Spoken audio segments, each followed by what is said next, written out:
Queremos dar graças a Deus também, porque ontem Cordeiro e Luzirene completaram 22 anos de casados, né?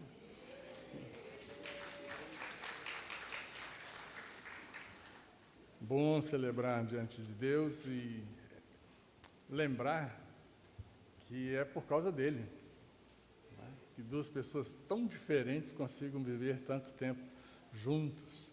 É a glória de Deus. Que bom que você está em Cristo agora, né? E que esses próximos 22 anos sejam muito melhores do que os primeiros. Amém? Esse vasinho aqui está me atrapalhando um pouquinho.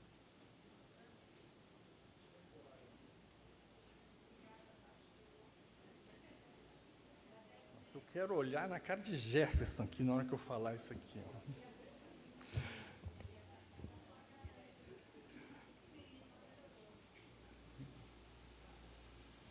Eu não vou demorar não, quem tem ceia, mas tem que dar tempo da feijoada apurar. Eu estou num dilema. Porque a feijoada precisa dar aquela descansada assim, né? No fogo brando, assim, para pegar o gostinho. Tá vendo? Feita a palavra de Deus, ela tem que ser mastigada devagarinho para a gente absorver. Quem faz só a leitura diária assim, tem que terminar esses 3 capítulos, não dá tempo de curtir, deixar a palavra penetrar, entrar em nós, né? Domingo passado nós fizemos isso na EBD, na última classe coletiva, revisando o BOAS. E quem não sabe fazer o BOAS ainda, Bíblia, Observação, Ação e Súplica, conversa com o pastor que a gente renova isso, tá? O tema do mês agora mudou. O tema de fevereiro é Edificando em Comunhão na Família Ibecor. Propósito é ser família. É entender que nós, como igreja, não somos um amontoado temporário de pessoas que entram, não se falam, não se conhecem, vão embora e talvez voltem. Mas ser família. Não é à toa que nós nos chamamos de irmãos e irmãs, com todo carinho, com todo respeito e com todo o significado que isso tem. Somos irmãos. É verdade que o mundo hoje chama qualquer um de irmão. Está andando na rua, ei, irmão, o cara não tem nada de Jesus, mas os próprios crentes chamam de irmãos, talvez na fé ou profeticamente, esperando que um dia aquela pessoa se converta.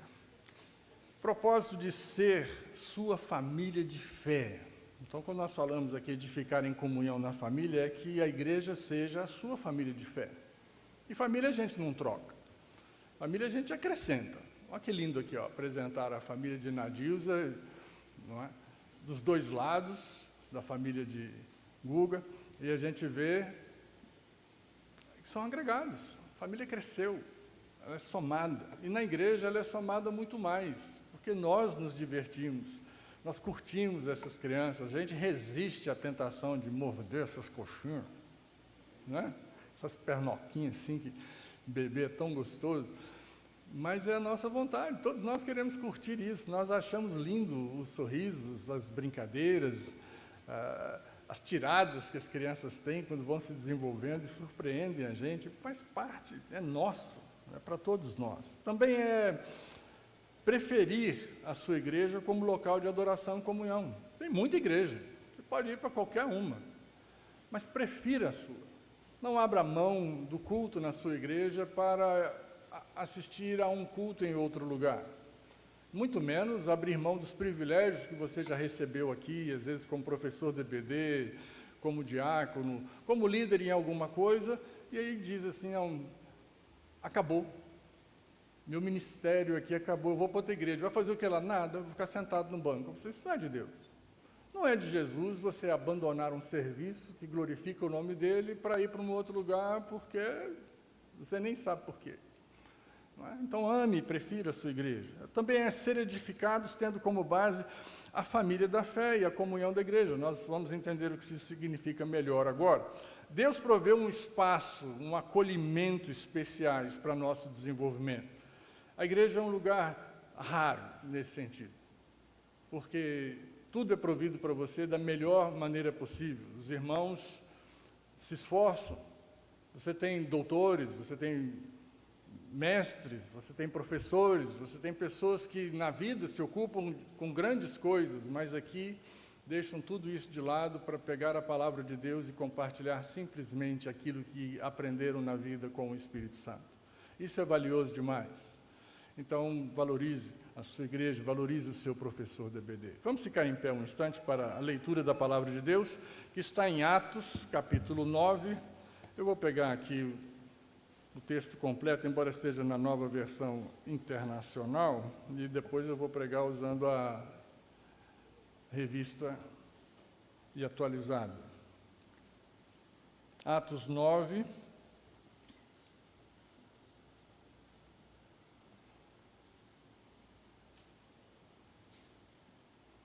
a partir do versículo 26. Paulo aqui já teve seu encontro com Jesus, ele estava indo para Damasco e ele volta. Vamos estar ali projetado. Então projeta a revista atualizada. Muito bem. Podem acompanhar pelo telão para ficar uma leitura uniforme. Tendo chegado a Jerusalém, procurou juntar-se com os discípulos. Todos, porém, o temiam, não acreditando que ele fosse discípulo. Mas Barnabé, tomando-o consigo, levou-o aos apóstolos e contou-lhes como ele vira o Senhor no caminho, e que este lhe falara, e como em Damasco pregara ousadamente em nome de Jesus. Estava com eles em Jerusalém, entrando e saindo, pregando ousadamente em nome do Senhor. Falava e discutia com os helenistas, mas eles procuravam tirar-lhe a vida. Tendo, porém, isto chegado ao conhecimento dos irmãos, levaram-no até Cesareia e dali o enviaram para Tarso. Então, Paulo sai de Jerusalém, vai para Tarso, e a igreja em Jerusalém é essa do versículo 31, que é a base de nossa mensagem. Vamos ler juntos? A igreja, na verdade, tinha paz por toda a Judéia, Galiléia e Samaria, edificando-se e caminhando no temor do Senhor e... tem uma vírgula aí, peraí. E, vírgula, no conforto do Espírito Santo, crescia em número. Pai bendito, é a Tua palavra e pedimos a Tua direção, o esclarecimento do Espírito Santo, para que nós também possamos entendê-la e colocá-la em prática, em nome de Jesus. Amém? Podem sentar-se. Aquela vírgula é importante, porque se eu ler direto, ela muda de sentido. A igreja crescia no conforto do Espírito Santo. Rapidinho nesse texto, nós vamos ver algumas coisas muito importantes para nosso entendimento, tanto do tema, do nosso propósito, do ser igreja, para a glória do Senhor. Paulo teve um encontro com Jesus, então ele volta para Jerusalém para poder dar testemunho à igreja oficial, o centro, em Jerusalém, dizendo que havia se convertido. Os irmãos têm medo, porque Paulo há pouco havia saído dali com ordens para perseguir cristãos, já havia consentido com a morte de Estevão por apedrejamento, e agora ele volta dizendo que se converteu. Que história é essa? Semana passada você manda matar uma pessoa pedrada e agora você está dizendo que é de Jesus? A gente tem dificuldade de aceitar convertidos com um passado muito mais doce, não é verdade? Agora volta um assassino e a gente vai acreditar que se converteu mesmo. Então, eles estavam assim, vocês voltou nada, né? Você é um espião querendo descobrir quem é quem para mandar perseguir com mais afinco ainda. Então, tiveram medo. E Paulo recebe agora o testemunho de Barnabé. Barnabé vai contar como o ex-Saulo havia de fato se convertido, pregava a palavra intensamente. E os judeus helenistas, que botaram ali no texto só helenistas, eles eram judeus de base grega, tentaram matar Paulo, não gostavam da sua argumentação, nem do fato da sua conversão. Então, Paulo sai dali, vai para Cesareia, para voltar para Tarso, sua cidade natal, e depois ele vai para Antioquia e fica com Barnabé uma dezena de anos, até ele ser chamado para o ministério como missionário. Ele passa uma temporada crescendo como discípulo e pregando a palavra em Antioquia. No versículo 31, então, a gente leu que a igreja, na verdade, ou de fato, tinha paz por toda a Judéia, Galiléia e Samaria, edificando-se e caminhando no temor do Senhor e no conforto do Espírito Santo. Crescia em número. Ela continuava ameaçada pelos judeus. O sentido de paz aqui era, sossego, ficou tudo tranquilo. Não, nós estamos continuar vendo os cristãos sendo perseguidos, mortos, mas não com a mesma intensidade de antes. E a palavra aqui nos remete mais ao sentido de Isaías 52:7 do que ao nosso entendimento de paz. Havia uma sensação de segurança que vem de aceitar a fé, de aceitar as boas novas de Deus. É uma paz interior, e por ser uma paz interior que modifica você, ela afeta a sua paz na sociedade. Ela te dá uma mudança de atitude em relação aos outros. Como muitas vezes você vê alguns irmãos dizerem quando são ultrajados, ofendidos, e ele vai dizer, se eu não fosse um crente, mas por causa de ser crente, por causa de Jesus na sua vida, a atitude mudou. Não vou me alterar, não vou te pegar, não vou quebrar sua cara, eu faria tudo isso se eu não fosse de Jesus. Mas porque agora estou em Cristo, a minha atitude tem de ser diferente, e ela é movida justamente por essa paz que é primeiramente na minha alma. Você tem essa paz? Eu espero que na saída todos os demais também tenham. Isaías 52 diz, versículo 7, que formosos são sobre os montes os pés do que anuncia as boas novas, que faz ouvir a paz, que anuncia coisas boas, que faz ouvir a salvação e que diz a Sião, o teu Deus reina. Então a paz que está em Jerusalém é isso, Deus está reinando no coração dos convertidos, dos cristãos, e a igreja está unida. A passagem é rica em direcionamento e inspiração para nós. Primeiro, o verbo edificar, no grego, no original, quer dizer construir uma casa, literalmente. É para construir mesmo, tijolo sobre tijolo, ou fazer uma reforma.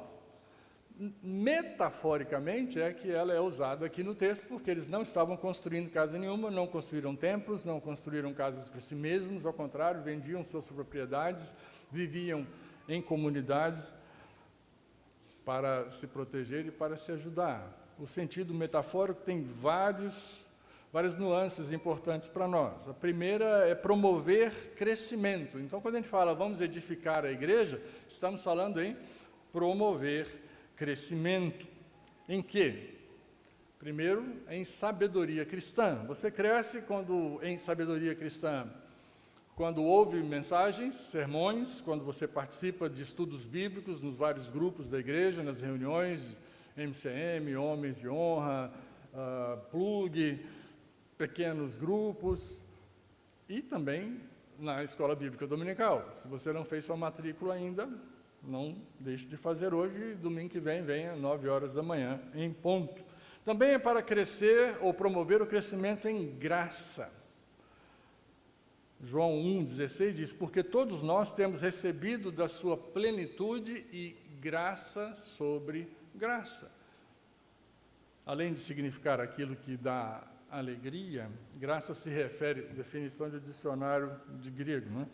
A bondade misericordiosa pela qual Deus, exercendo sua santa influência sobre as pessoas, volta-as para Cristo,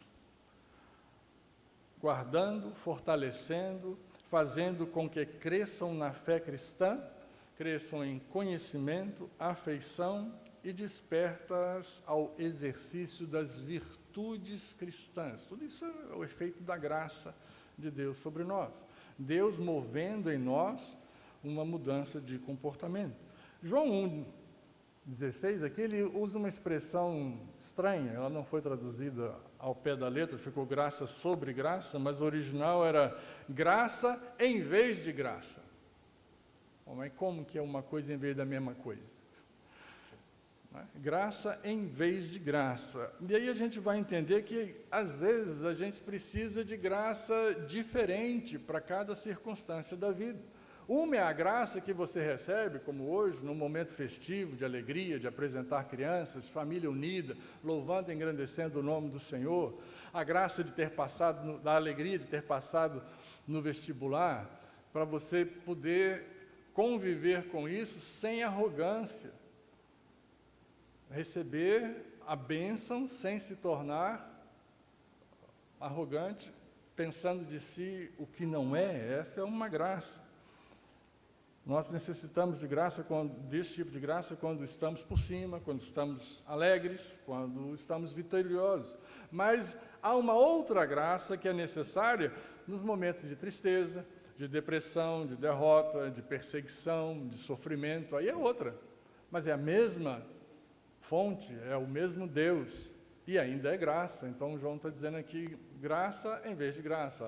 Hoje, vocês receberam a graça desse tipo, mas quando as crianças, Deus os livre, tiverem uma dificuldade, uma doença, você vai precisar de uma outra graça de Deus, fortalecendo você e ajudando a levar cada dia de cada vez com fé, com esperança no Senhor, não é? Mesmo Deus, graças diferentes. Precisamos crescer, portanto, em graça. Também devemos, como igreja, crescer em afeição, amarmos uns aos outros, além do amor ao próximo. O amor ao próximo, ele não tem carinho, ele tem amor no sentido de eu vou desejar o bem, eu vou fazer o melhor que eu posso, não vou desejar o mal, não vou amaldiçoar, mas vou abençoar. É aquilo que Jesus vai dizer, abençoe os seus inimigos, ame os seus inimigos. Paulo manda fazer o bem a quem lhe faz mal para amontoar brasas na cabeça deles, porque na sua não tem, você está em paz, mas eles precisam conhecer o amor e a misericórdia do Senhor. Mas isso aqui não tem afeição. Não é amigo, você não gosta da pessoa, mas deseja e faz o bem a ela. Na igreja é o contrário, nós crescemos em afeição. Digam, quantos irmãos e irmãs vocês têm aqui na igreja com tanto carinho? Semana passada eu mencionei que eu mesmo ganhei muitas mães aqui. Na igreja sempre ganhei mães por onde passei. Minha mãe morreu, eu era um jovem, com 19 anos de idade, mas Deus tem compensado isso com um carinho materno que só pode existir aqui. Só pode existir no fato de você chegar para uma irmã na igreja que te ama com o mesmo carinho de mãe, mas não é sua mãe. Essa é a afeição. Vocês olhar para o irmão com cuidado, preocupação, com vontade de saber como está, de visitar quando está enfermo, de levar uma palavra de ânimo, de socorrer na hora da necessidade material e física. E a igreja provê tudo isso, nós crescemos dessa forma. Sua presença aqui não é importante porque enche o santuário, é bonito a gente ver isso. Mas é importante porque nós nos alegramos quando vemos você e sabemos que você está bem. Então, passamos um tempo sem ver o irmão Clécio, estava enfermo, tinha que ficar em casa de repouso. E aí a gente chega aqui e vê o irmão sentado ali, professor, membro da igreja, da diretoria, gente por quem temos carinho, por quem temos afeição. Não é simples, o irmão está ali. Esse achegar-se. Diz que é para crescer ou promover crescimento em virtude. A virtude é aquela característica do que está de acordo com o que é correto, aceitável, esperado no seu comportamento espiritual, na vida moral e na ética. Nós temos de crescer dessa forma porque fomos enviados para dar testemunho. E se o nosso testemunho não tem apoio moral, não tem apoio no nosso comportamento, no nosso vocabulário, como será um testemunho que demonstra a transformação no Espírito Santo? E nós aprendemos isso entrando na igreja. O novo convertido mesmo, ele vive dando um tapa na boca, se policiando, porque ainda usa vocabulário antigo, palavras feias, estava acostumado com aquilo, e agora está aprendendo a trocar de palavras, trocar de expressões, enriquecer o vocabulário, falar melhor. E isso é fruto, é essa virtude que a gente aprende dentro da casa de Deus e que lá fora vai nos tornar pessoas respeitáveis, pessoas que os outros vão olhar e vão dizer, não, aquele irmão é diferente, aquela irmã é diferente, porque tem uma atitude que demonstra isso. A virtude é o fundamento, portanto, sobre o qual o nosso testemunho faz sentido para esse mundo ao avesso. Haja vista o que aconteceu ontem, é um mundo virado, avesso à verdade, portanto, avesso a você, porque você é o do lado certo. Mas vendo vocês e vendo sua fé, a sua fé faz sentido para eles. Eles começam a ver agora, eu entendo. Você não desistiu, vai colher o fruto. Também é para crescermos em santidade. Hebreus vai dizer, agora que estamos diante de tantas testemunhas, ele estava mencionando os heróis da fé, que foram ditos antes, mas para nós estamos diante também de uma multidão, de gente que nos observa, que nos vigia, que presta atenção em cada palavra, cada gesto, cada reação nossa lá fora, e essa santidade ela é fundamental. Se o pecador não arrependido, como enfatiza a pastor Elé, um trapo de imundícia, e somos mesmo, como pecadores, como a pessoa do mundo que não se converteu, nós não valemos nada. Nós somos um trapo. Mas nós fomos lavados e regenerados pelo Espírito Santo. Não foi só lavado, porque trapo lavado ainda tem cara de trapo, mas como nós somos regenerados, o trapo, o pano de chão, fica com cara de pano de prato. Dá para entender a transformação, não é? Ainda somos um pano, ainda somos um trapo, mas somos lavados e regenerados pelo Espírito Santo. Isso não nos transforma em pessoas melhores do que ninguém, continuamos sendo um trapo. Mas Deus não quer que você se sinta sujo, imundo e imprestável, senão, como servi-lo?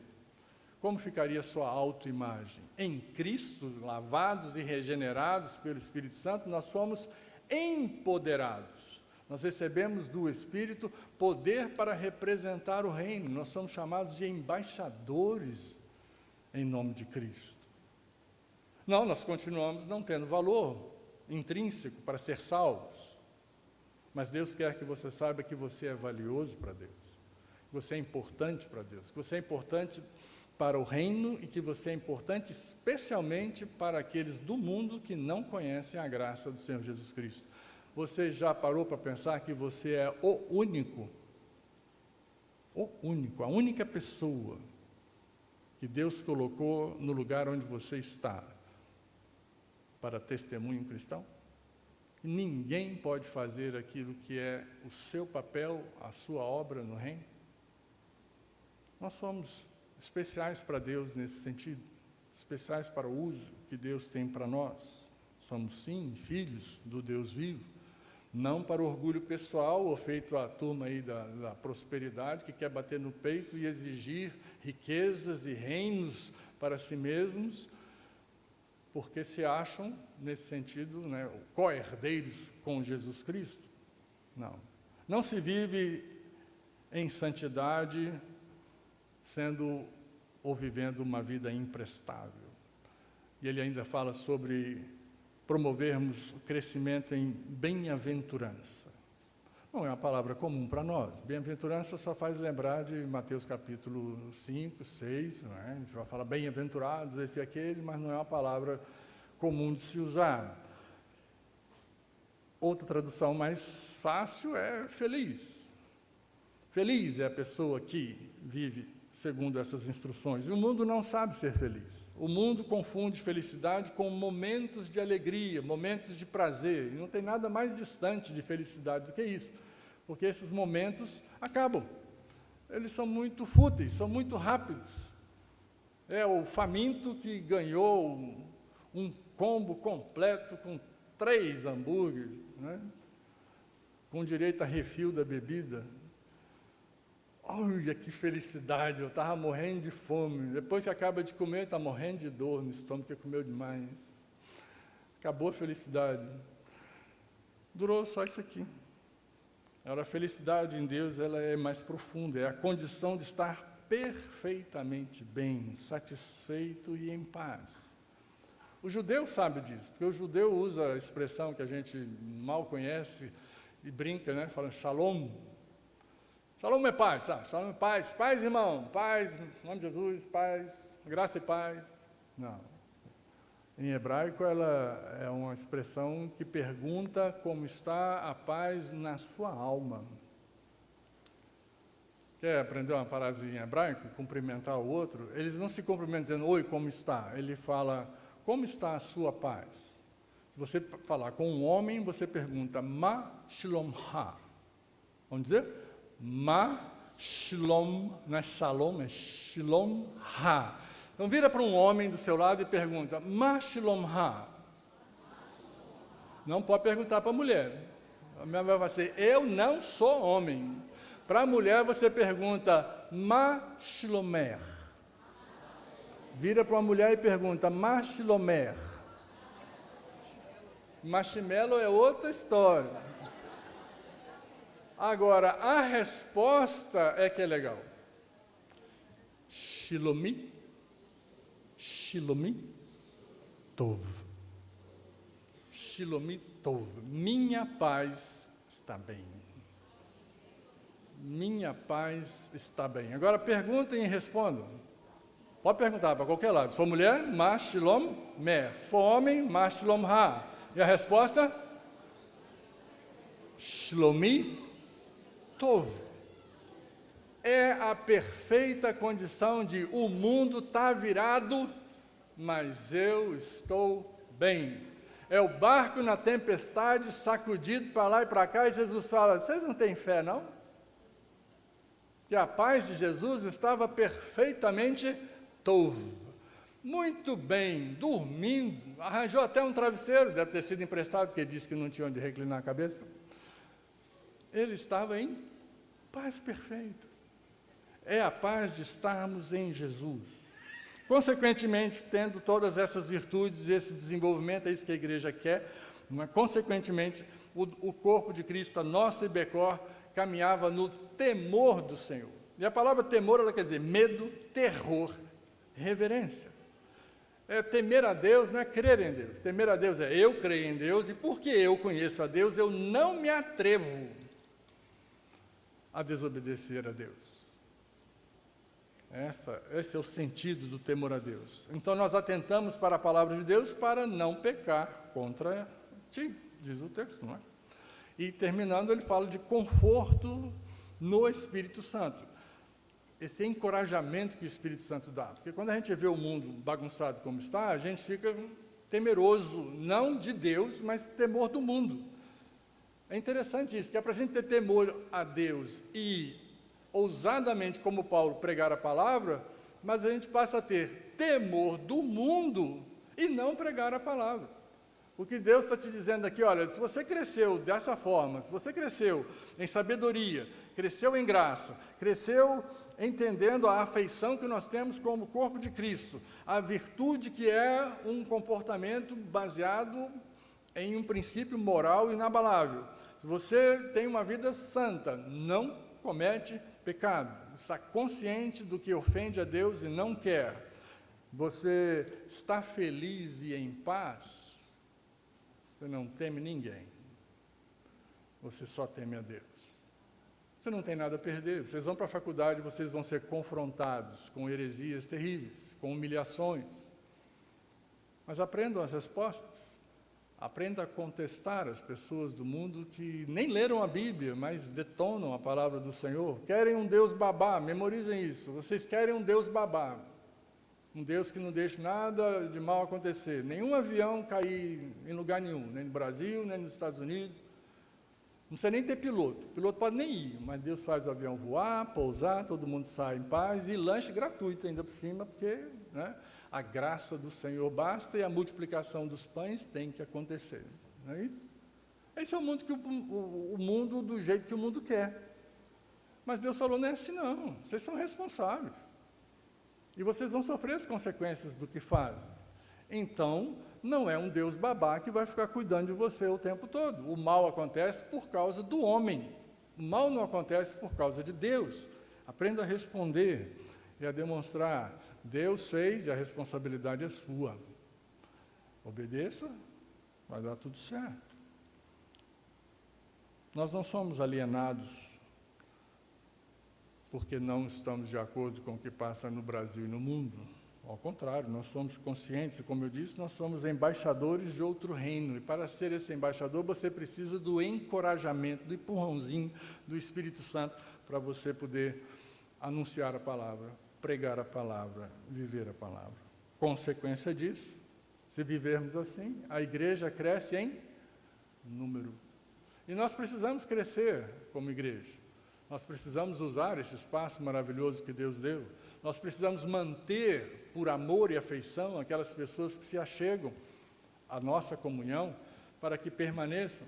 Não porque damos boas-vindas de púlpito, mas porque somos boas-vindas vivas cada vez que alguém entra aqui dentro. Já dormiram, então é melhor terminar. Nós somos uma igreja viva que recebe com amor. Amém. Deus quer o nosso crescimento para a sua honra e para a sua glória. Amém. Eu vou sair daqui em perfeita paz, porque Shilomi Tov. Shilomi Tov. Minha paz está bem. Que Deus nos abençoe.